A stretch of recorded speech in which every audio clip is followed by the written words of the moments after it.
Hey, welcome back to Pommy Knowles. Hope we're all doing really well. If you are new around here, please smash that like button. Smash that like button. We're absolutely kicking them out at the moment, and I can't thank you enough. You can go a step further and become a member of the channel. It really helps us out with the content we produce. We sponsor Dom, Big Dom in the VFL. We're loving his development, and we cover a lot of VFL. Nice community, but it does really help the channel out. There is no obligation though. Just liking and watching it is enough. Thanks for me. If you are a returning Pommy Knowles though, good day to you. How are you doing? And today what we're doing, it's the review. So without any further ado and any sprinkles and layers, let's crack onto it.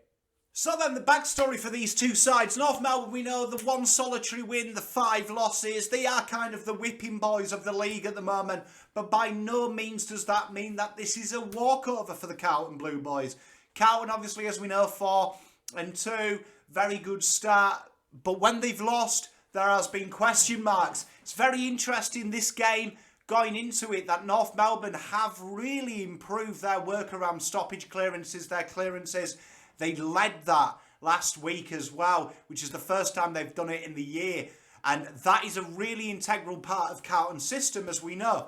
What we're expecting in this game and what North have shown against the top sides is they try and slow it down. They are a very slow-moving side, genuinely, and that is kind of archetypical of any side that is kind of the whipping boys. You go back to 2017, 2018, Carlton. The aim of the game is to slow it up, to make it congested, to make it ugly. And if teams fall into that trap, where 2 teams did against Carlton in that 2018 year, if you remember, and they become into a slugfest, it is a real danger game. An interesting point for them is Libbojrjr is out. He has been really, really one of the key notes of North Melbourne this year, and something for the Roos to get really excited about. Todd Goldstein, though, is there now, reserve ruckman, being deployed more in the forward line. That is going to be a very interesting case in point, because it is a real myriad of styles. And as we know, TDK goes into this game a little bit wet behind the ears. But in the hit-out terminology, North are very strong in that avenue. So they will be expecting decent first use. And especially with Goldstein, with Callum Jones coming in as well, it's going to be a real difficult ask for TDK. Carlton losing Hewitt is going to be really integral to this, because he is someone that has sharked the majority of the opposition taps.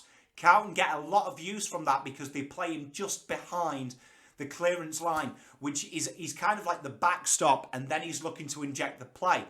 It's going to be a very interesting game, this, because teams that have got the ball on the outside away from that trouble have absolutely battered North Melbourne. And if there was a game that, if you were Vossi, I know a lot of people are nervous about this game. If there is a game, though, that you want to come now with the deficiencies that you've shown, which is for Carlton, getting the ball on the outside, and when it's on the outside, it not being slow, it being quick, this is the game you expect. Carlton have been phenomenal in certain metrics, which would indicate they would be very good. The biggest issue for Carlton, as shown in the stat bump on Twitter earlier, if you follow me on Twitter, you will have seen that Carlton overuse the ball considerably in the midfield, and that is where that width disapparates. If you ain't quick on the wings, you lose your transition, and you lose you're kind of behind the 8 ball straight away. And it's interesting that Carlton have gone with certain players out here, which we'll cover in the selection. But Setterfield is one of the biggest guilty parties when he's on the wing. Looks to handball, in ball, doesn't kick. And when you look at the metrics of wingers, there is 4 keynotes that you look for when you are looking to scout them. It's meters gained. Is their kicks a high percentage of what their meters gained is. It's their KMs run, and it's our inside 50 count. And they have 2 areas at the moment, the I-50 count and the kicking in the midfield is where it falls off on the width.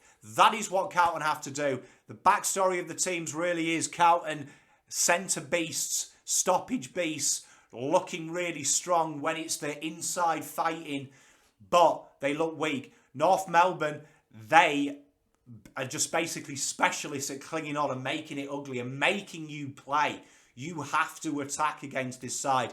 If you go into your shells, they've got enough numbers in their squad to not really worry about Carlton. Selection then. Interesting one, this one really for me. Hewitt comes out about 3 hours ago, which is really interesting. Jack Carroll comes in, a guy that has really been really important. And when you look at Carlton in the VFL and then you look at the AFL, 80% game time is from the same midfielders that are named, which is one of the highest in the AFL. Carlton don't rotate around there, which causes two problems. One, it's chaotic. When you're a powerful brand, which Voss likes, that is mental. You look at Port Adelaide, they float a lot of numbers through there and play a very similar midfield to ours when they're playing well. And incidentally, their numbers have come down, which is probably why Port are a bit poo at the moment. Carroll is wonderful. Almost 50-50 split on the midfield and the wing time. And what Carroll brings is he's really sharpened up on his kicking. He's now developed this kind of flat trajectory. He looks to go inbound. One archetype of the VFL as well, which I find very interesting. And it's a very old school logic that a left-footed players on the left side and a right-footed players on the right side.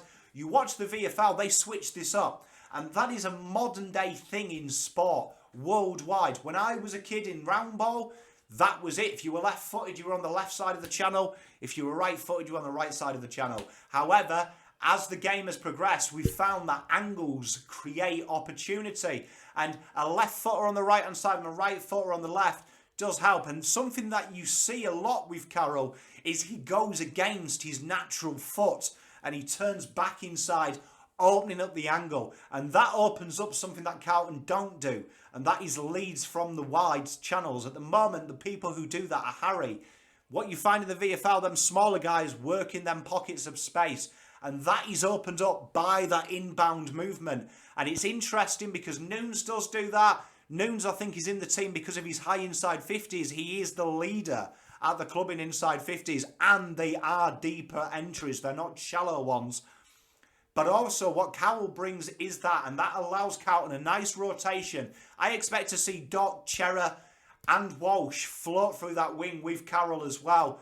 And I think that's a really exciting point here. It does say to me the selection is because that comes in. On North Melbourne, they bring in Jaden Stevenson. I had a bit of banter about him, but I do love him. He's a Ferntree Gully boy. He's a good kid as well. Kind of player that Carlton struggle with. What Carlton have struggled with this year particularly, and this is going to be something for you guys and girls to keep an eye on when we do the watch-along together, is players that float through lines. Jaden Stevenson floats through a lot of lines. Midfield, forward, half forward.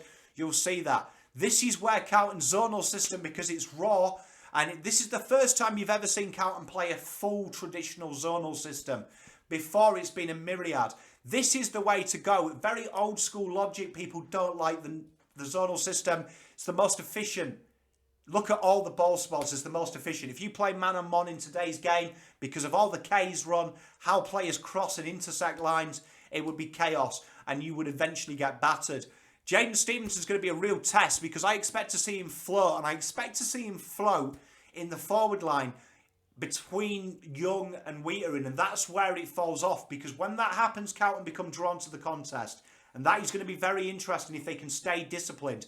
Liam Stocker comes in, which is a great issue for Carlton that he fixes. For me, one of the best ball users down back, and I actually hold him up into Doherty's ability at exiting D50. If you watch him in the VFL, he's a very smart cookie. He plays a lot taller than he is. He brings it to ground, and one thing about him is he isn't pissing about. Doesn't look for that boom kick. He looks to spread it to his pocket, which is going to be very important that Sard and Doc don't get drawn into them, but also he looks to break into the corridor. And that's something that Carroll and Stocker coming into this side do bring in. The other guy they bring in is Lockie O'Brien. Now, Lockie O'Brien cops a lot of flack, but if you actually look at his core data and you look at what he does his role very well. There's a lot of Ed Langdon, a lot of Carl Amon 3 years ago about him. He uses the ball with his booming kick, and early entries are the king to Carlton. I like it. I hope to see him get a lot more of the ball in the terms of being allowed to express himself. What Lockie does, like a lot of these young players coming into it, Parks was guilty of it last week. Cottrell has been very guilty of it. He's losing their attacking nous by being drawn into defending. There has to be an element of trust. With team defence, That doesn't mean 18 guys defending. That means 18 guys working in defensive sets. And what is very integral for Carlton in this game is they look for them defensive sets and look to use them in the role that they're designed to. Doesn't mean you have to get involved in the contest. Sometimes a good defender will go back but stay in space. And that is integral for Lockie O'Brien in this one. I expect him to have a good game. Keys to winning then for Carlton is getting it away from the contest, really. What North Melbourne want to do is they want to slow this game down. They want to make it ugly. They want to make Carlton handball in tight. They want to recycle it. It's a big area. They've doubled their scores from these areas in the last 2 weeks, and it's something that they've really put a focus on, like most teams do when they're behind the 8 ball. You can't allow your team to play freely. Carlton have to get this on the outside. They have to look for the leads down the channels, and then they have to look to cut back into the corridor. Carlton will get battered if they look wide. You've got to switch it up. North Melbourne are a very rigid defensive outfit. Their rebound 50 numbers are very impressive as well. They do manage to get it out of there. Repeat entries are the secret to this. So Carlton have got to really be bold. This is a game where you basically take away your hugs and blankets and you go hard and you keep the pressure on. This is going to be an ultimate test for Carlton, because if they get a sniff, they're going to start really strong. I expect North to come out the blocks firing, and Carlton are going to have to handle that. However, there is hope when you look at the running metrics and all that North Melbourne do fall off in the 4th. So Carlton have got to think, all we've got to do is hold the lead. If they have to chase it, one good thing about North is they do give it a go, and full credit to them. They'll get out of this mess a lot quicker than Carlton did when they just played defensive. These guys do give it a go. They believe in their brand, and they are a threat. But that is the keys to winning for Carlton, is get it on the outside, get the ball moving. And it's not pace by foot, it's pace on the ball. Pace on the ball. And literally all the complaints we've had about the last 3 weeks, this is the game. This is the game. This is the perfect guinea pig to try it on. Because if you do it, you don't even have to do it well. You just have to do it 60% of calibre. You will win this game in a canter, even with the outs they've got. North Melbourne is quite simple what they've got to do. They've got Larky there. He knows that he can beat Whittaker. He'll be confident. And that's a great battle for Mr. Whittaker. Whittaker won't want to lose twice. But what they've got to do is look to isolate forward, and they've got to look to slow it down and play territory football. And when that ball hits the deck, hem Carlton in. It is really obvious what happens with Carlton is that they are one of the toughest defences. It's a real unwritten rule, this. But one-on-one, Carlton are a tough side to beat. What kills Carlton is repeat inside 50s. And that is something that you've seen. A lot of goals come from hemorrhaged rebounds. Rebound inside 50s. Repeat entries. That's where Carlton fall off, because it causes chaos in the zone. Because players are in attacking sets all of a sudden. They're falling back. It's a lot of high maintenance. There's a lot of running involved in our defending when we do that. That is the keys to winning for them. They want to do that. And for Carlton to offset that, they want Stocker and Doc on that ball in the defence, free up, looking to ping passes. That is the keys to winning for both sides. What will happen if Carlton start booming the ball? We know that almost 40% of the ball in the last 2 weeks has been in the channel between D50 and the square. That is a problem when pressure is on. That is asking for rebound inside 50s. If you keep doing that, doesn't matter who you play against. You could play against Tom and Tim's under 12s. Do you know what I mean? You're going to get stuffed eventually.